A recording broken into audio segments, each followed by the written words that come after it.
smile, Georgia smile.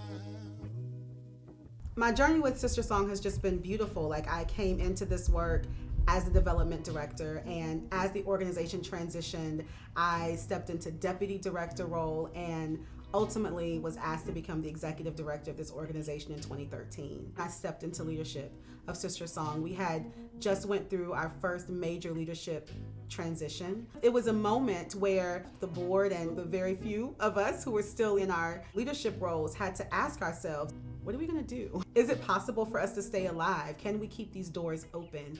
And that is just a very real question that so many women of color led organizations have to ask themselves far too often. As we were in transition, a lot of our funding partners were like, well, we're gonna pause as well.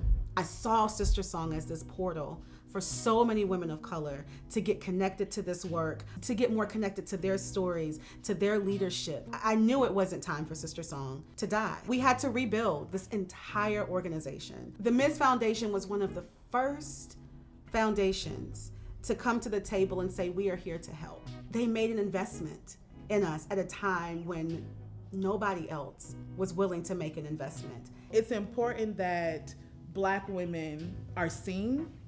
It's important that Black women and women of color are seen in leadership in reproductive justice. And it's most important that Black women and women of color are provided the resources, the tools, and the true investment in this movement of reproductive justice. That's where SisterSong comes into play. I sit on a steering committee with Monica for the Black Mamas Matter Alliance.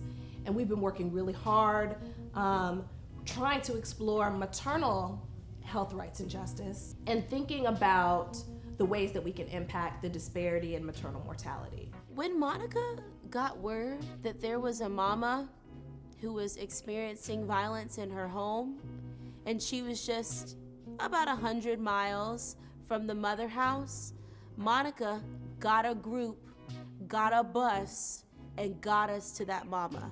That mama's name is Marissa Alexander.